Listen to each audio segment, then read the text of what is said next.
Бүгінгі сәтте мен өзіме тыныштықты таңдадым. Мен жүрегімде жарық бар екенін сезінемін. Мен өткеннің маған енді қызмет етпейтін ауыр сезімдерін босатуға дайынмын. Мен өзімді және ата-бабаларымды құрметтеймін.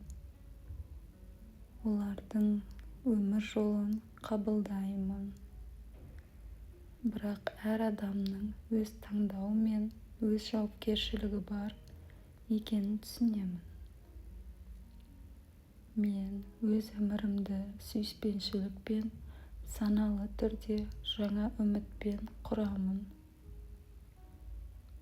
Енді төбеңізден құйылып тұрған аппақ алтын түсті нұрды елестетіңіз.